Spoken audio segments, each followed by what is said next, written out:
So, in today's class, I'll teach you something very important.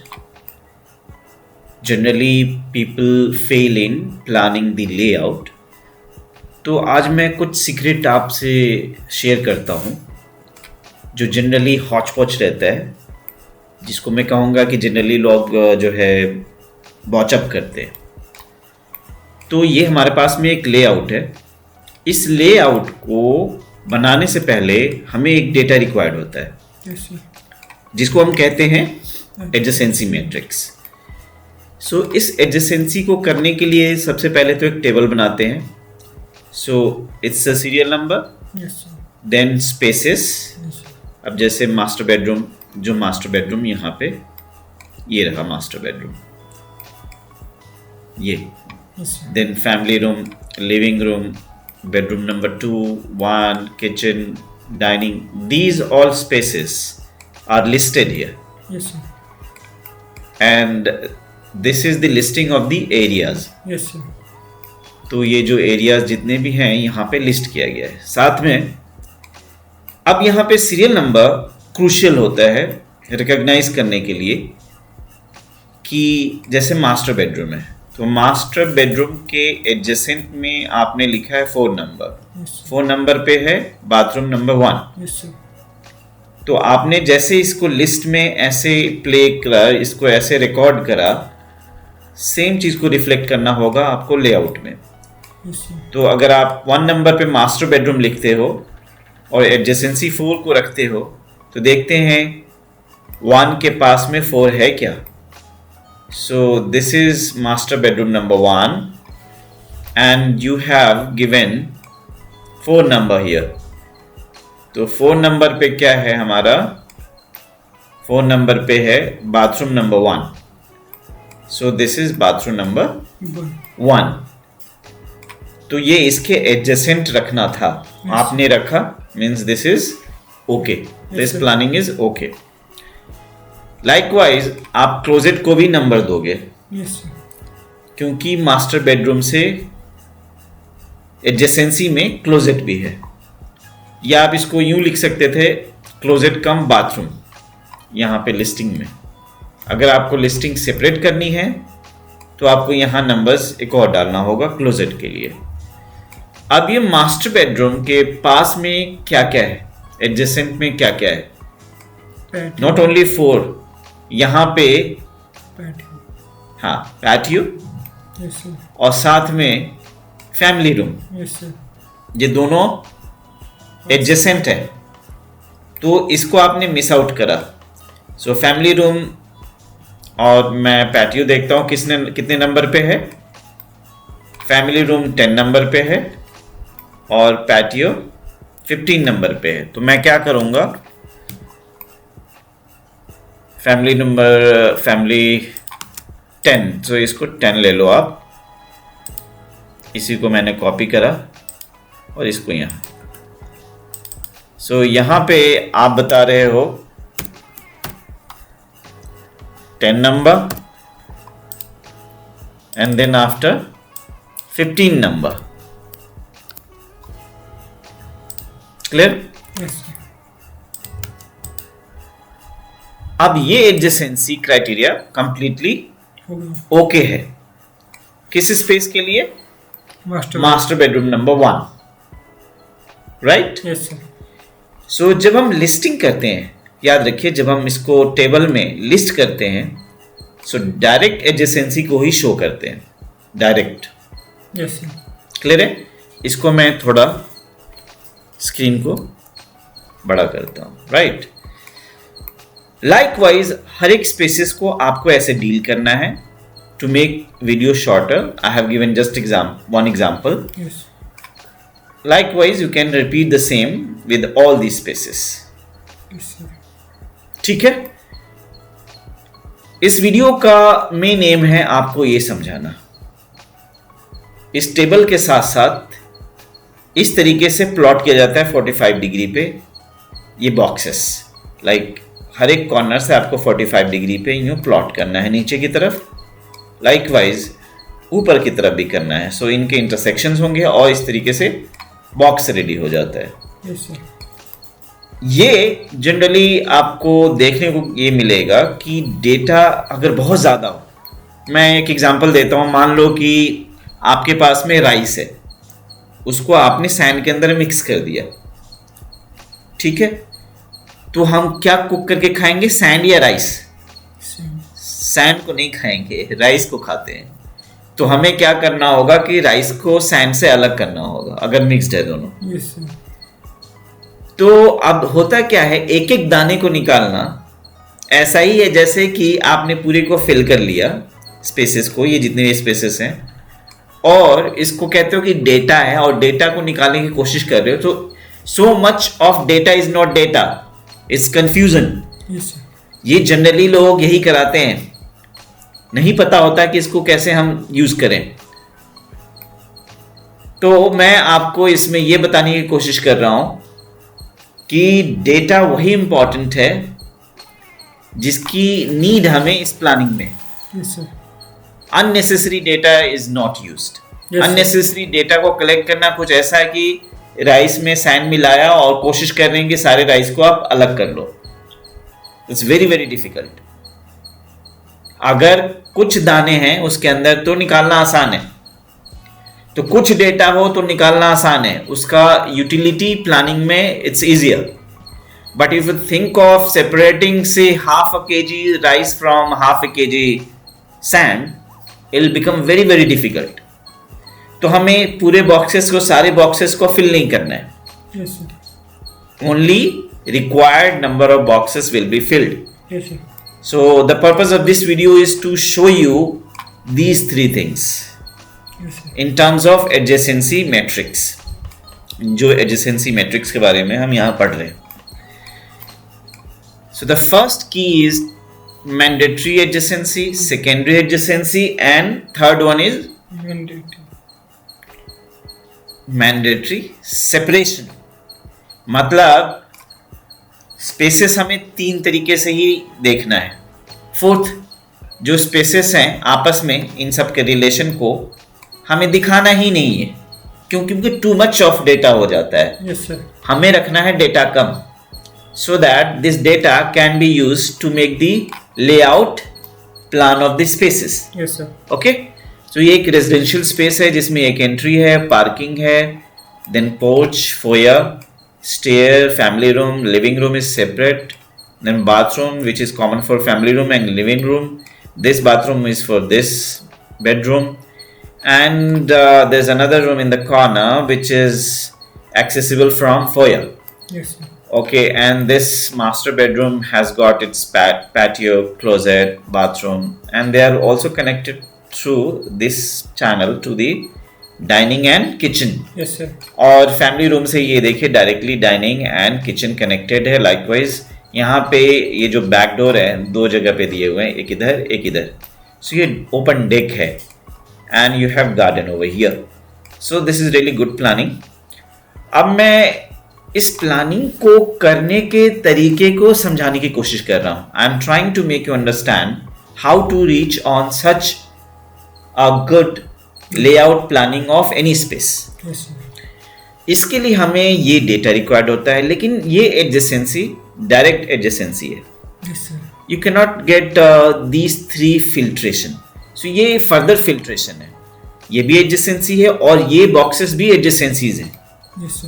फर्क क्या है दोनों में कि ये डायरेक्ट है, जिसमें मैंने अभी दिखाया आपको कि मास्टर बेडरूम के पास में 4 नंबर है, 10 नंबर है, 15 नंबर है, मतलब बाथरूम नंबर 1 है, फैमिली रूम है और पैटियो है। Yes sir. लेकिन ये नहीं बताता कि सेकेंडरी एडजेसेंसी भी कोई चीज़ है, नहीं बता सकता नंबर के थ्रू अगर करते हैं, क्योंकि ये जो भी नंबर्स लिस्टेड हैं उन्हीं को यहाँ पे रिफ्लेक्ट किया जाता है। Got my point? Yes sir. लेकिन this is the kind of mechanism tool wherein you can have 3 major separation: mandatory adjacency, secondary adjacency and mandatory।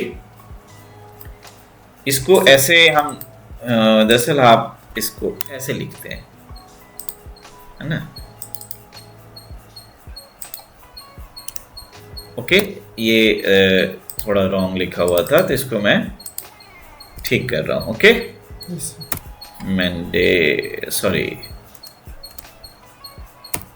Are, ठीक। तो अब जाकर के अब ये जो आपने लिखा है ये भी गलत लिख दिया, राइट। अब सही है। जैसे आप क्लिक करेंगे अगर रेड आता है इट मीन्स अंडरलाइन हो जाता है, मीन्स रॉन्ग है वहां पे, कोई नहीं। अब मैंडेटरी एडजेसेंसी को हमने डिनोट करा है डार्क सर्कल से, इसको एम्प्टी सर्कल से, इसमें क्वार्टर सर्कल फिल्ड है। सबसे पहले समझते हैं मैंडेटरी एडजेसेंसी। ये चीज यहां पे भी रिफ्लेक्ट हो रहा होता है, इसी को हम यहां रिपीट करते हैं। तो 1 के पास में 4 है, सो 1 के पास में ये देखिए ये दोनों को कनेक्ट कर रहा है, ऐसे इसको देखा जाता है। मीन्स अब इधर से इधर की तरफ मूव करेंगे और इधर से इधर की तरफ मूव करेंगे, जहां इंटरसेक्शन बॉक्स बनेगा वहीं पे इस सिंबल को लगा देना है, मैंडेटरी एडजेसेंसी वाले सिंबल को। इस सिंबल को कोई इंसान सबसे पहले क्या करेगा, इस पे आएगा, इस सिंबल को देखेगा और यहां से वो कनेक्ट करेगा, अच्छा कि नंबर 1 मतलब मास्टर बेडरूम प्लस यहां से नंबर 4 दैट इज बाथरूम, इन दोनों के कॉमन स्पॉट में सिंबल डाला गया है। इट मीन्स इन दोनों की एडजेसेंसी को स्ट्रॉन्ग बताया गया, मीन्स मैंडेटरी है। अब 10 नंबर पे देखते हैं, तो यहां से हम चले यूं, तो आपने यहां फोयर से दिया है, नहीं फोयर से नहीं, 13 नंबर क्लोजेट से दिया है, ठीक है, क्लोजेट से मैं मान लिया मैंने, लेकिन 10 और 15 नंबर पे आपने कुछ लिखा ही नहीं है। तो 15 नंबर ये है। अब आपको करना क्या है, इसको कॉपी करना है और यहां लगा देना है। क्यों? क्योंकि 15 नंबर अभी भी गलत लगा है, ये है 15 नंबर, इसको हटाओ आप और इसको मूव करके आप कहां यूज करोगे, यहां पे। क्योंकि मास्टर बेडरूम के एडजेसेंट में पैटियो का होना मस्ट है, तभी तो आपने यहां बनाया ना, पैटियो को आपने मास्टर बेडरूम के पास बनाया। यस। दूसरा इसके पास है फैमिली रूम। फैमिली रूम, तो फैमिली रूम 10 नंबर पे है, तो मैं इसको कॉपी कर लूंगा और 10 नंबर पे जाने की कोशिश करता हूं। ये रहा 10 नंबर, यहां पे हम फिट कर देंगे। क्लोजेट के बारे में अगर अभी हम अवॉइड कर दें चलेगा, क्योंकि मैंने जैसा कहा था कि बाथरूम कम आप उसको क्या मान लोगे, क्लोजेट। तो देखो सेम चीज को मैंने यहां रिफ्लेक्ट कर दिया। 4 नंबर, 10 नंबर, 15 नंबर, 4 नंबर ये देखिए ऐसे कनेक्ट हुआ, 10 नंबर ऐसे कनेक्ट किया, 15 नंबर हमने ऐसे कनेक्ट किया। तो इस डेटा को रीड किया जाएगा और लेआउट में इसको रिफ्लेक्ट किया जाएगा, जैसा कि आपने रिफ्लेक्ट किया है। यस। राइट। अब हम देखेंगे कि मास्टर बेडरूम के पास में कोई ऐसी स्पेस है जो कि सेकेंडरी एडजेसेंसी है, मतलब बिल्कुल क्लोज होना मस्ट नहीं है, लेकिन थोड़ी दूरी पे हो। उसकी भी इंपॉर्टेंस है, उतनी नहीं है जितनी की जैसे 4 नंबर, 10 नंबर, 15 की है। मैंडेटरी नहीं है, 100% मैंडेटरी नहीं है। सो परसेंटेज वाइज वो कह सकते हैं कि भाई 70%, 60% मैंडेटरी है कि वे भी पास में रहे, लगभग पास में रहे। ये डेटा ज़्यादा कमर्शियल स्पेसेस में बहुत ज़्यादा यूज़ की चीज़ है। रेजिडेंशियल स्पेसेस में तो हमारे माइंड में फीड होता है, ये हम प्रोग्राम्ड हैं कि कौन सी चीज़ कहाँ होती है, क्योंकि we have been living in this space, in such spaces for whole life. So our mind is internally wired to understand it. Yes sir. तो इसमें कोई दिक्कत वाली बात नहीं होती, लेकिन यही चीज़ अगर ऑफिस की बात होती है ना, तो वहाँ पे आपको सेकेंडरी एडजेसेंसी ना बहुत ज़्यादा अच्छे से समझ में आता है। फिर भी मैं यहाँ समझाने की कोशिश करता हूँ। somebody who is occupying master bedroom, generally क्या लिखा है ये आपने? This is bedroom. Copy paste कर रहा था ना, हाँ, so be mindful. So this is master bedroom. और इस मास्टर बेडरूम के पास ये तीनों चीजें तो हैं। तो मास्टर बेडरूम को ऑक्यूपाई कौन करता है? Generally head of the family. Yes sir. वो यंग भी हो सकता है, ओल्ड भी हो सकते हैं, हमारे कल्चर में जनरली ओल्ड। तो इनके लिए ये चीजें पास होना मैंडेटरी है। क्यों है? क्यों है? क्योंकि यहां आकर के वो रिलैक्स कर सकते हैं फैमिली मेंबर्स के साथ। Yes sir. यहाँ इसको सर्विस एरिया को यूज कर सकते हैं, यहाँ पे रिलैक्स कर सकते हैं इवनिंग टाइम में, मॉर्निंग टाइम में, यस सर। या किसी तरह का योगा एक्सरसाइजेस कुछ करना चाहते हैं लाइट, वो कर सकते हैं। तो ये तो मैंडेटरी है। अब जो ऑक्यूपेंट है यहाँ पे, उसके लिए खाना पीना भी मैंडेटरी होता है, सेकेंडरी मैंडेटरी। तो यहाँ पे ये ख्याल रखा गया है कि मास्टर बेडरूम से आप इधर से होकर के डाइनिंग में आ सकते हो, या आप इधर से होकर के आ सकते हो। अगर ये डोर्स क्लोज्ड है, क्योंकि यहाँ पे बाउंड्री वॉल है, वैसे सेफ है। अगर आपको लगता है सेफ नहीं है हमेशा ओपन रखना, तो इसको आप क्लोज रखोगे और यहाँ से आप यहाँ आते हो। तो डाइनिंग का नंबर क्या है? यहाँ पे 8 है। अब इसको हम कॉपी करेंगे, क्योंकि ये सिंबल कौन सा है? सेकेंडरी एडजेसेंसी वाला। डाइनिंग ये यहां ले जाकर के हम रख देंगे। अब आपको समझ में आया कि मास्टर बेडरूम के लिए किचन का सेकेंडरी एडजेसेंसी होना भी नीडेड है। सॉरी, डाइनिंग का है ना, डाइनिंग का। क्योंकि किचन में जो कुकिंग करने वाले लोग होंगे वो ये खुद नहीं होंगे। अगर हमारे कल्चर में ओल्ड एज लोग अगर इसको ऑक्यूपाई कर रहे हैं, तो ओल्ड एज लोगों से एक्सपेक्ट नहीं किया जाता कि वो जाकर के किचन में कुकिंग करें। हाँ, अगर कोई ऐसा बेडरूम होता, सर्वेंट क्वार्टर कह लें या बेडरूम कह लें, या सेल्फ वर्किंग लोग हैं, तो इनके लिए ये भी एडजेसेंट हो जाता किचन। अगर यहाँ पे रहने वाला जो ऑक्यूपेंट है उसके लिए किचन में जाकर के कुकिंग करना मैंडेटरी होता, तो इसको सेकेंड मैंडेटरी में हम रख सकते थे। लेकिन क्योंकि ये मास्टर बेडरूम है, यहाँ का ऑक्यूपेंट एक्सपेक्टेड नहीं है दैट द पर्सन और the couple is going to cook food here. Yes sir. तो ये अब आप क्वेश्चन कर सकते हो कि सर हमने ये लेआउट बनाया बेस्ड ऑन दिस डेटा, लेकिन ये डेटा कहाँ से आता है? ये डेटा आपको लाने के लिए आपको जो इसका ओनर है, जो क्लाइंट है, उसको आपको क्या करना होगा? क्वेश्चन करना होगा। क्वेश्चनियर बना करके उससे सवाल पूछने होंगे, क्वेश्चन करने होंगे, उससे ब्रीफ लेनी होगी। वो ब्रीफ में बताएगा कि जैसे कि मास्टर बेडरूम है, तो आप उसके एज ग्रुप पूछोगे कि ऑक्यूपेंट कौन है। तो जैसा मैंने अभी एग्जांपल लिया कि ओल्ड एज लोग हैं, कपल हैं, लेकिन दे आर नॉट कैपेबल और they are not required to cook food, तो इनके लिए किचन का सेकेंड मैंडेटरी होना मस्ट नहीं है। Yes sir. लेकिन कंजम्पशन के लिए डाइनिंग का सेकेंडरी मैंडेटरी होना, सेकेंडरी एडजेसेंसी होना या एडजेसेंट होना मस्ट है। आप समझ रहे हैं? Yes sir. तो सबसे पहले तो एक यूं कहें कि स्क्रिप्ट तैयार होती है, एक राइटअप्स तैयार करते हो, इंटरव्यू करके, क्वेश्चन करके, ब्रीफ लेकर के क्लाइंट से। उसके बाद हम क्या बनाते हैं? सेकंड स्टेप क्या होता है कि हम इसको टेबल फॉर्म में एडजेसेंसी मैट्रिक्स बनाते हैं। लेकिन ये सेकेंडरी और या सेकेंड एडजेसेंसी को रिफ्लेक्ट नहीं करता है, इसीलिए हमें नीडेड होता है इसकी। तो second step is to have the adjacency matrix, and then after you make really good well planned space. Yes sir. अगर आपके पास ये नहीं है ना, सो आप वेल प्लान स्पेस नहीं बना पाओगे।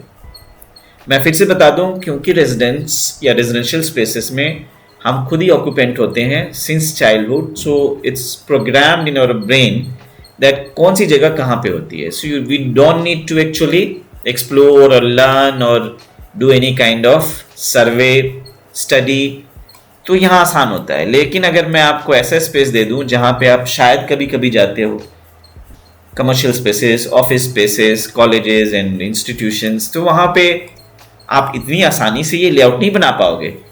That is why you need the brief and then after you need the adjacency matrix. ठीक, अब हम समझेंगे, जैसा कि मैंने मास्टर बेडरूम को क्लियर कर दिया. ओके, यस अब हम सेकेंड नंबर पे बेडरूम नंबर 2 को देखेंगे. तो बेडरूम नंबर 2 कहाँ पे है? Let's locate bedroom number 2. ये एक छोटा सा बेडरूम है. ये किड्स बेडरूम तो नहीं है?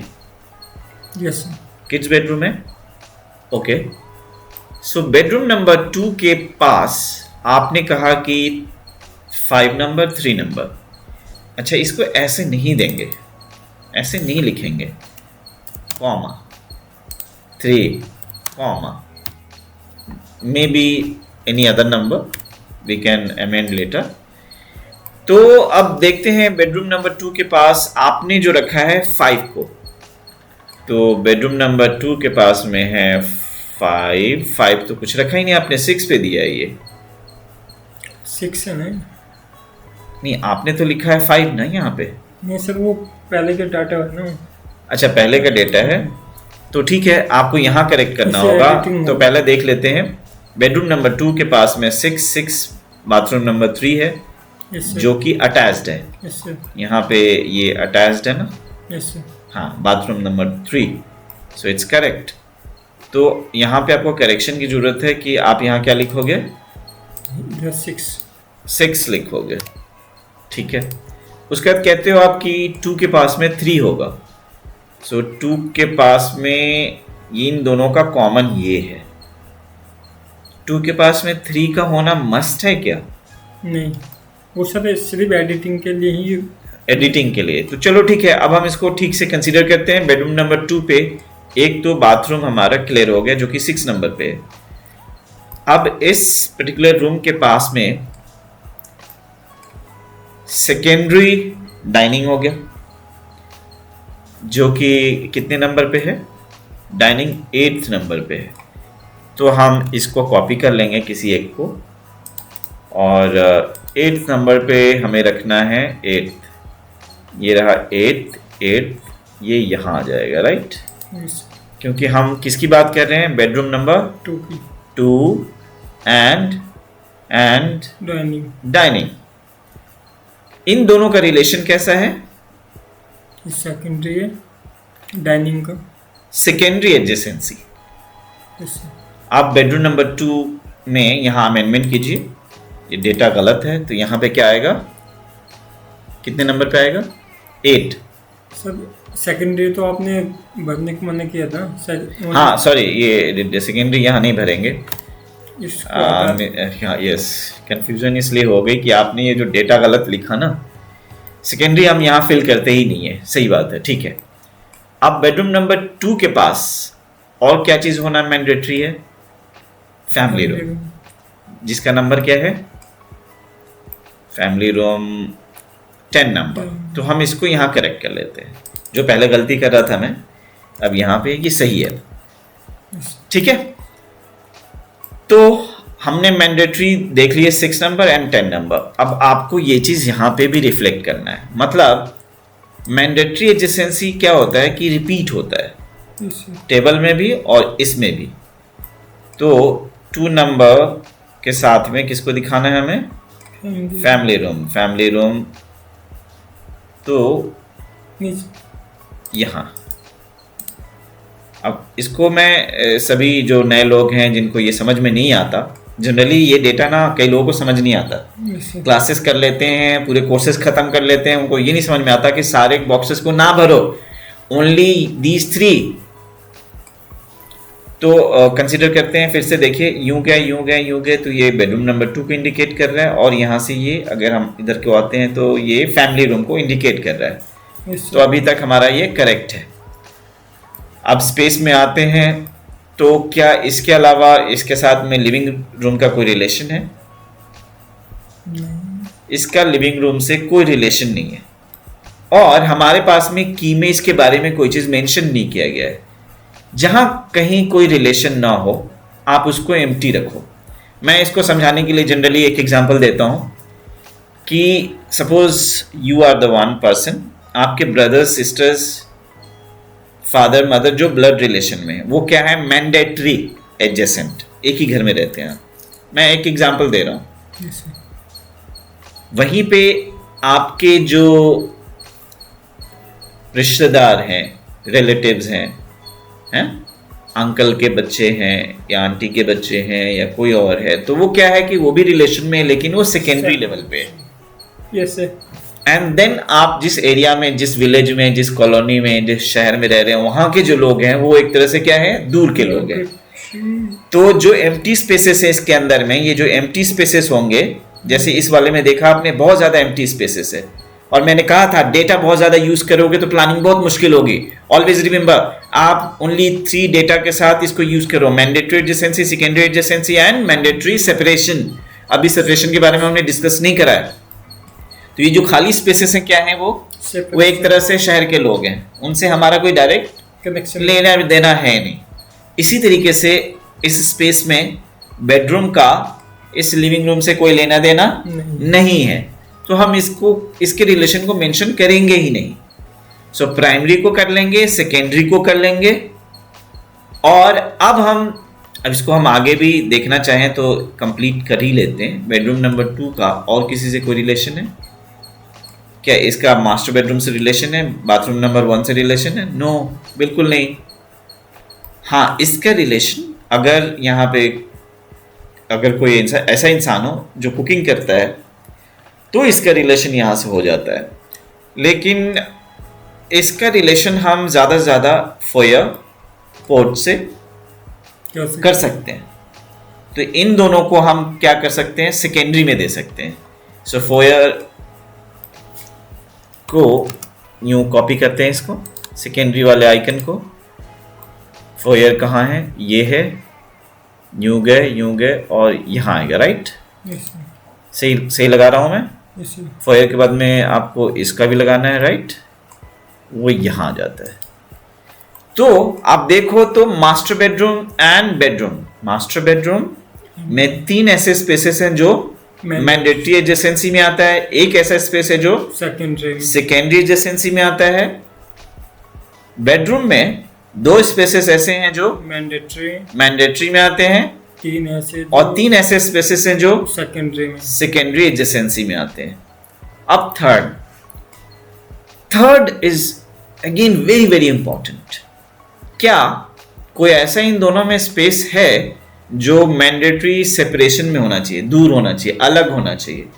देखते हैं चल के लेआउट में क्या ऐसा होना चाहिए या नहीं होना चाहिए। तो अगर हम यहां आते हैं, इसका किसी और स्पेस के साथ सेपरेशन रिक्वायर्ड है क्या? हो सकता है। किससे? जैसे किड्स रूम है, मान लो कि बच्चे बहुत ही ज्यादा एक्टिव है, सुपर एक्टिव टाइप के बच्चे हैं, बदमाशी करते हैं, शोर करते हैं, उसका असर इन पे होगा, मास्टर बेडरूम पे होगा। चूंकि ये ओल्ड एज के लोग हैं, इनको ज्यादा पीसफुल एनवायरनमेंट पसंद है। ये भी हो सकता है कि मास्टर बेडरूम को जो ऑक्यूपाई कर रहा है फैमिली रूम से भी प्रॉब्लम हो। तो आप कहोगे सर आपने दिया क्यों, किया क्यों ऐसा, या कराया क्यों? वो इसलिए कि इससे पहले भी एक स्टेप है जिसको कहते हैं हम लोग ब्रीफ लेना। तो ब्रीफ में अगर उन्होंने कहा कि देखो इससे तो कोई खास प्रॉब्लम नहीं है, मैनेज हो जाएगा, लेकिन किड्स रूम ये दोनों सेपरेट होने चाहिए। अगर ऐसा है, मैं एक सपोज कर रहा हूँ, क्योंकि देखो रेजिडेंशियल स्पेस में ये करना बहुत मुश्किल है, और रेजिडेंशियल स्पेस बहुत छोटे छोटे होते हैं यूनिट के, 1 BHK 2 BHK 3 4। बहुत बड़ा घर तो बहुत मुश्किल से आपको कहीं कहीं या बहुत ही हायर सोसाइटी, हायर सेगमेंट में मिलेगा। तो ये करना मुश्किल है। एक एग्जांपल के लिए मैंने ले लिया बेडरूम नंबर 2 को, ये मैंडेटरी सेपरेशन में होना चाहिए। सेपरेशन में तो है, लेकिन बहुत ज़्यादा सेपरेशन में नहीं है। वो तो साइज के ऊपर डिपेंड करता है कि आपका रेजिडेंशियल स्पेस का साइज क्या है, तो आप सेपरेशन इतना कर भी नहीं सकोगे। लेकिन ये जो एग्जांपल सिखाया जा रहा है, this is applicable for any space, any given space. Okay, तो मैं मान लेता हूं बेडरूम नंबर 2 को कि भाई सेपरेट होना चाहिए था। तो 2 बेडरूम नंबर 2 कहाँ पे है? ये है और ये बेडरूम नंबर 2 नहीं, मास्टर बेडरूम। इन दोनों का रिलेशन दिखाना है ना। 2 कहाँ है? Bedroom number 2। Bedroom number 2 bedroom number 1। Okay, master bedroom number 1। तो ये वाला सिंबल हमारा यहाँ पे आएगा। अगर आपने ये समझ लिया तो यूं समझो कि आपने जैकपॉट आपको मिल गया। आप बहुत अच्छे से प्लानिंग कर सकोगे। ये कहाँ लगा रहा हूं मैं? यहाँ पे। इससे ये दोनों का कॉमन है। किसका किसका?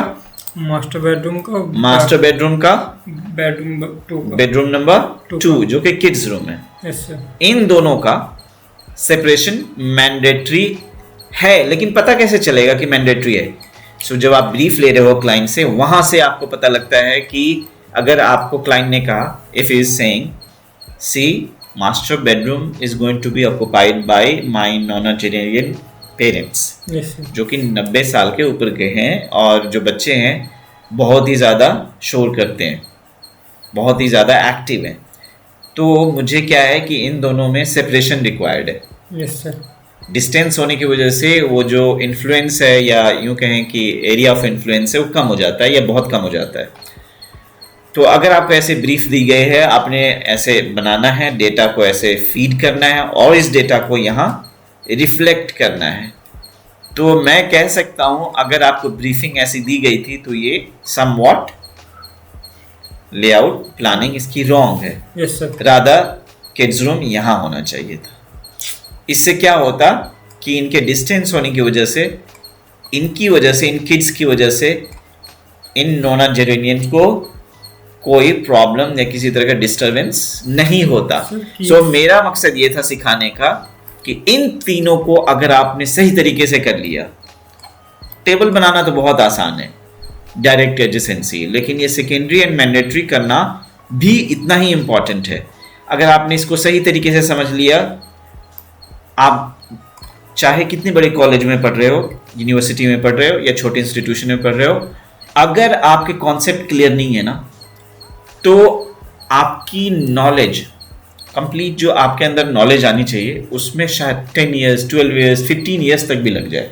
Yes sir. आपको ऐसे लोग मिलेंगे जो इंडस्ट्री में 10-15 ईयर्स तक स्पेंड किया है टाइम, फिर भी उनको ये क्लियर नहीं है कि इसको हम कैसे यूज़ करें। करते तो हैं, वो डेटा को कंप्लीटली इसमें फीड कर देते हैं।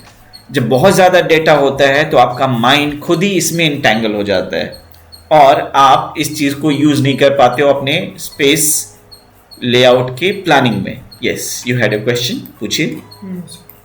ठीक है, so I hope I have explain you this concept clearly. Yes sir. Thank you very much for watching this video.